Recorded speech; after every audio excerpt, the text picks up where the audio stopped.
आजका यो भव्य सभ्य कार्यक्रमका अध्यक्ष एवं लायन्सका अध्यक्षज्यू, मञ्चमा रहनुभएका विभिन्न ओहदामा रहनुभएका महानुभावहरू र यहाँ उपस्थित सम्पूर्ण लायन्स प्रेमी, केही गरौँ केही दिउँ भन्ने भावनाले अभिप्रेरित भएर यसमा लाग्नुभएका, आफूलाई सेवा गर्नलाई समर्पित भएर लाग्नुभएका सम्पूर्ण लायन्स प्रेमी महानुभावहरू, वास्तवमा आज उहाँहरू गएर नै म आउने सौभाग्य मिल्यो। म अलिकति थोरै एक्सिडेन्ट परेँ, जसका कारणले अझै थोरै ट्रिटमेन्टकै क्रममा छु। डाक्टरले धेरै नबोल्नु, समारोहमा नजानु, धेरै समारोहमा म गएकै छैन, तर पनि उहाँहरू जानुभयो। मैले अन्दाज गरेँ, पक्कै पनि त्यति बेलासम्म अलिकति म ठिक हुँला। म बेड रेस्ट गर्दै गर्दा उहाँहरू जानुभएको थियो। टाउको ठोकेर रगत जमेको त्यो परिस्थिति थियो। अनि मैले भने पक्कै पनि यति दिनसम्म त म सफला हुन्छ भनेर मैले उहाँहरूलाई भने, जसका कारणले म अरू कार्यक्रम त छ नै, तर पनि त्यस्तो ठुलो कार्यक्रम छैन। सानसानो कार्यक्रम भए पनि गरिदिनु पर्ने, तर म मुख्य धेरै यस्तो उसमा अझै लास्ट आफूलाई चाहिँ नि डक्टरले कम बोल्नु भनेर लास्ट ट्रिटमेन्ट गर्न बाँकी नै छ। 2-3 दिनमा त्यसको लास्ट सिटी, टाउको सिटी गर्न बाँकी छ। त्यसले गर्दा म धेरै समारोहहरूमा धेरै हिँड्दिनँ र म लामो समयसम्म आवाजहरू धेरै भइरहनुभन्दा मलाई अलिकति पिसमै रहनुपर्ने भाव हुनाले तपाईँहरूसँग म क्षमा चाहन्छु।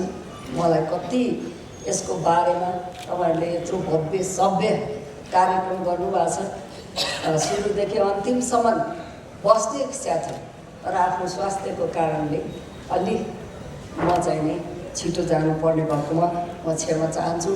मलाई लाग्छ तताक म पुर्याउला भन्छ नि भगवान्ले भने जस्तो फेरि यहाँहरूसँग कुनै न कुनै कार्यक्रममा सँगै बसेर लामो समय कुरा गर्ने अवसर जुट्नेछ भन्ने कुरा पनि राख्न चाहन्छु।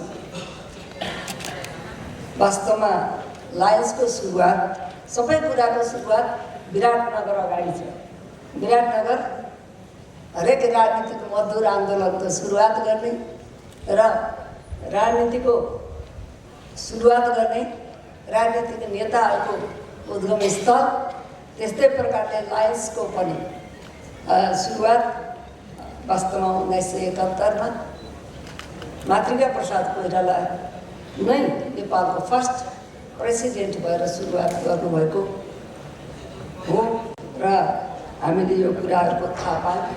यहाँले यसको फलो गर्दै गएर, धेरै काम गर्दै गएर, वास्तवमा भन्यो भने आफूलाई समर्पित भएर जनताको सेवाको निमित्त लायन्सले धेरै काम गरेको छ र धेरै पुरानो संस्था हो।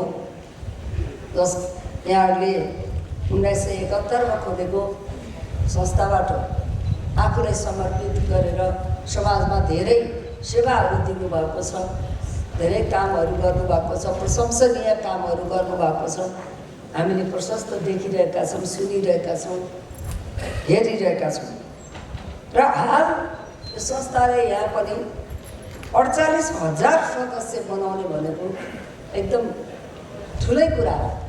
मान्छे अहिले यो कलियुगको अन्तिममा छौँ हामी, सबै लाभ खोज्छ। लाभ कहाँ पाइन्छ, कहाँ कमाउन पाइन्छ, त्यतैतिर मान्छेहरू आकर्षित भएका हुन्छन्। तर सेवाको भावले अभिप्रेरित भएर कि यसरी यो लायन्समा आफूले योगदान गर्नुको निमित्त आउने जमात चाहिँ कम देखिन्छ, तर यहाँहरू 48,000 भइसक्नु भएको रहेछ। द्रुततर गतिमा यसको अगाडि उत्तरोत्तर प्रगतिको पनि कामना गर्छु र वास्तवमा मैले बुझे अनुसार विशेष गरी आँखाको अपरेसन, आँखाको उपचारहरू प्रशस्त मात्रामा यहाँहरूले गर्नुभएको रहेछ र स्वास्थ्य सम्बन्धी धेरै कुराहरू यहाँहरूले चाहिँ नि स्वास्थ्यसँग सम्बन्धित विषयहरूलाई समेटेर आफूलाई त्यसमा संलग्न गराउनु भएको र विद्यालयहरूको 18वटा विद्यालयहरूको निर्माण पनि गरिसक्नु भएको। त्यो चालेचुने कुरा होइन। नेपाल सरकारले गरौँ भनेर थालेको पनि कति कुराहरू पुरा नभएको अवस्था पनि हुन्छ। यहाँहरूले 18वटा विद्यालयहरू बनाएर सम्पन्न गरिसक्नुभयो।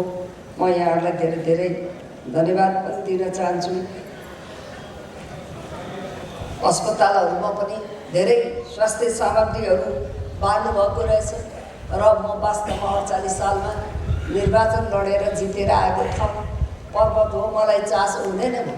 हालसालै यहाँहरूले पर्वतको अस्पतालमा पनि सहयोग पुर्याउनु भएको रहेछ।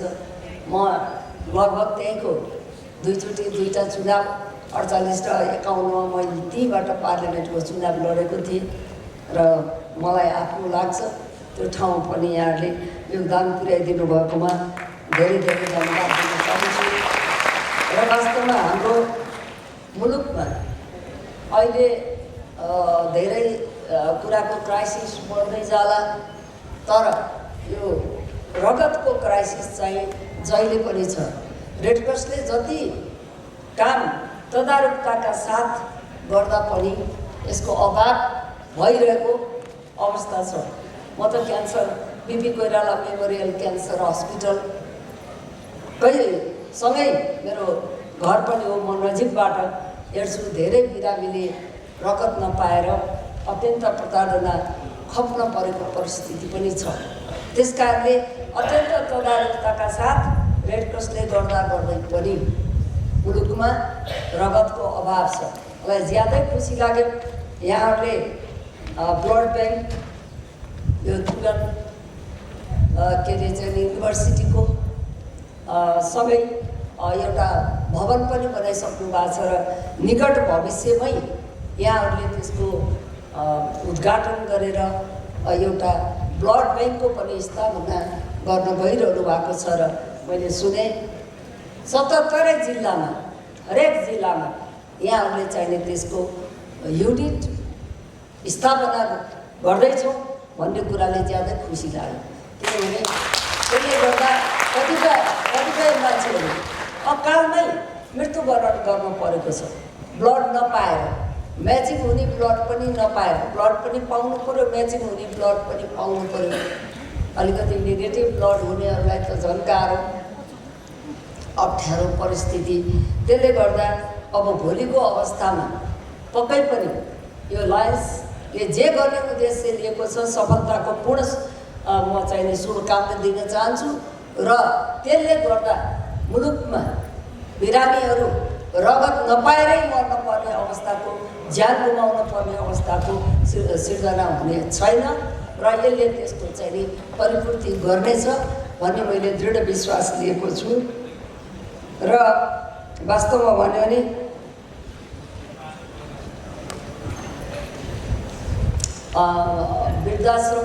वृद्धहरूलाई वृद्धाश्रममा अपाङ्गता भएका व्यक्तिहरूलाई सबैलाई यहाँहरूले सहयोग गरिरहेको कुरा मैले थाहा पाएर ज्यादै खुसी लागेको छ। र यसले गर्दा वास्तवमा भन्यो भने उद्धार गरेर यहाँहरूले जुन वर्गलाई गर्नु पर्थ्यो त्यो वर्गलाई उद्धार गर्नुभएको छ र धेरै कल्याणकारी काम गर्नुभएको छ। वास्तवमा यो कल्याणकारी काम हो। वास्तवमा यदि नर्क स्वर्ग छ भने होइन, म त छ भन्ने विश्वास गर्छु। वास्तवमा यो चाहिँ अत्यन्त पुण्य काम हो। त्यसमा लागेर जसले योगदान गर्छ, जसले मान्छेलाई बचाउँछ, एउटा चाहिँ जीवन गुमाउनै लागेको मान्छेलाई रगत दिएर जो बचाउँछ, यसले गर्दाखेरि धेरै पुण्य प्राप्त हुने काम हो। यहाँहरूले धेरै गर्नका निमित्त उद्यत हुनुभएको छ, लाग्नु भएको छ र म के भन्दा एउटा चाहिँ लाइन मिनिस्टरको हिसाबले म के भन्न चाहन्छु भने यहाँहरूले गर्दै जाँदा कहीँ पनि त्यस्तो बाधा व्यवधान अप्ठ्यारो भयो भने मैले सक्दोसम्म सहयोग गर्ने भन्ने म प्रतिबद्धता जाहेर गर्न चाहन्छु। र यहाँहरूलाई जहाँ पनि अप्ठ्यारो पर्यो, केही कुरा समस्या सरकारको कारणले अथवा कुनै कारणले, यहाँ त राम्रो काम गर्नेहरूलाई अहिले यो कलियुगको सङ्घारमा हामी छौँ, राम्रो काम गर्नेहरूलाई अवरोध गर्ने पनि परिपाटी बिस्तारै हुँदै आएको छ। त्यसलाई चिर्नुपर्ने जरुरी छ। त्यस्तो परिपाटी कहीँ अप्ठ्यारो केही पर्छ भने पनि यहाँले भन्नुहोला। र यहाँले ल्याउने परियोजनाहरू कहीँ कतै अड्क्यो, कहीँ कति अप्ठ्यारो पर्यो भने समाज कल्याण परिषद र स्वयं मन्त्रालयमा गएर त्यो एप्रुभ हुनुपर्छ। त्यसको लागि पनि म तयार हुनेछु, यहाँलाई सहयोग गर्नेछु। म मन्त्री भएको 7 महिना भयो बल्ल, म मन्त्री भएको 7 महिना भयो। योभन्दा अगाडि धेरै परियोजनाहरू समाज कल्याण र मन्त्रालयमा थाक लाएर बसिरहेका रहेछ।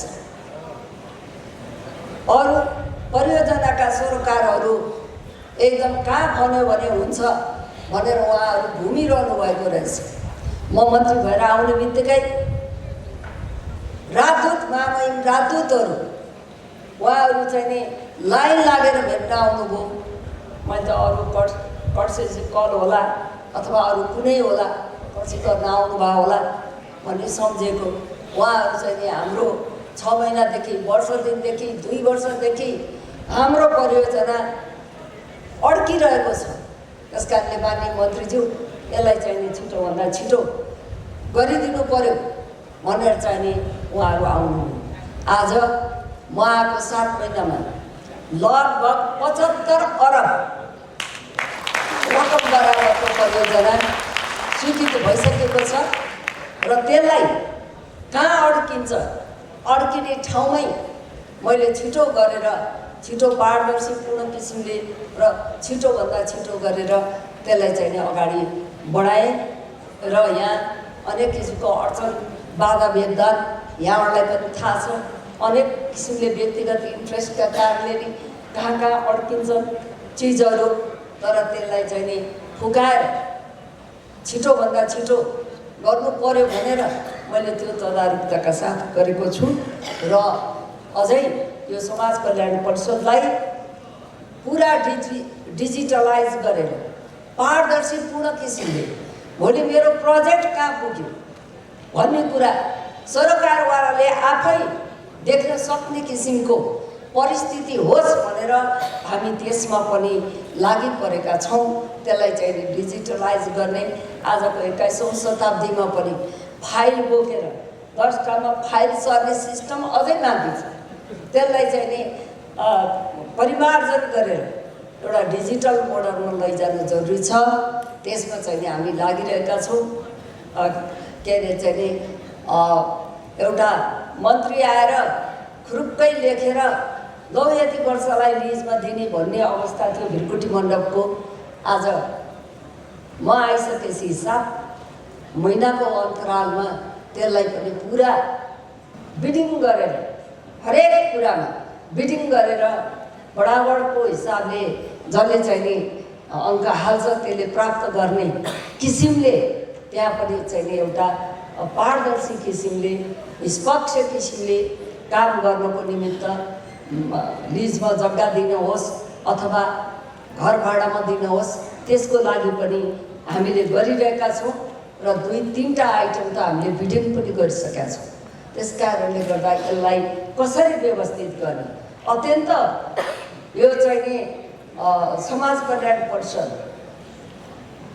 एउटा जकडिएको अवस्थामा, मन्त्रीले आउने, मन्त्रीले धेरै चासो नराख्ने, आउने जाने र जकडिएको अवस्थामा थियो र छ। अझै कति कुरा गर्न छ। त्यसलाई एउटा लागेर एउटा पारदर्शी बनाएर छोडिदिन पायो भने सबैले हिजोकोले दुःख पाउनुभयो, भोलिकोले दुःख नपाउनुहोस् भन्ने मेरो कामना छ। त्यसैले त्यसलाई चाहिँ नि एउटा परिमार्जन गर्नतर्फ, कसैलाई दुःख नहोस् भनेर परिमार्जन गर्नतर्फ हामी लागिरहेका छौँ। त्यस कारणले यहाँहरूले आउने परियोजनाहरू अब त्यस्तो दुःख भोग्नु पर्दैन, अप्ठ्यारो भोग्नु पर्दैन भन्ने पनि म विश्वास गर्न चाहन्छु। र यहाँहरूले बडो सम्मान गरेर मलाई बोलाउन जानुभयो। बोलाउन गइसकेपछि मैले आफूलाई अवसरको रूपमा सके पनि नसके पनि म अवसरको रूपमा लिएँ र यस्तो सामाजिक संस्थाहरूमा वास्तवमा चाहिँ नि अत्यन्त महत्त्व राखेर आउने मेरो आफ्नो इन्ट्रेस्ट पनि हो र मैले आउने सौभाग्य पाएँ। उहाँहरूले बोलाइदिनु भयो, जसका कारणले मैले चाहिँ नि यसमा आउने सौभाग्य पनि पाएँ। हाम्रो चितवनकै अरुणजी हुनुहुन्छ, अरुण श्रेष्ठजी, उहाँले इन्सिस्ट गरेर पनि मलाई कतिचोटि फोन गरेर दिजु जसरी भए पनि आइदिनु होला भनेर उहाँले पनि भन्नुभयो। र हामीले चाहिँ उहाँहरू सबै टिमै जानुभएको थियो। त्यस कारणले गर्दाखेरि मैले आउने सौभाग्य पाएँ भन्छ।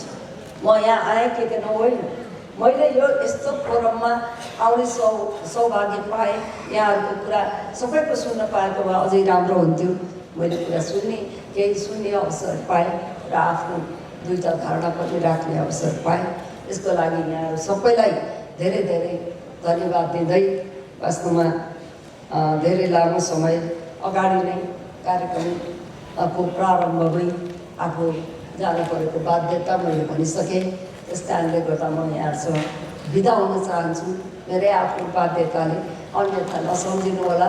यही कुरा राख्दै म आफ्नो भनाइ यहीँ अन्त गर्छु र यहाँहरूलाई उत्तरोत्तर प्रगतिको कामना पनि गर्दछु। भोलि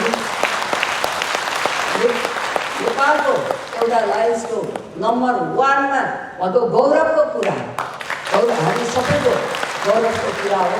त्यसैले अझै बढी चाहिँ उत्तरोत्तर कहिले 2 नहोस् र उत्तरोत्तर प्रगतिको कामना गर्दै म यहाँसँग बिदा हुन चाहन्छु। धन्यवाद। जय नेपाल। आज हामीले फिमेल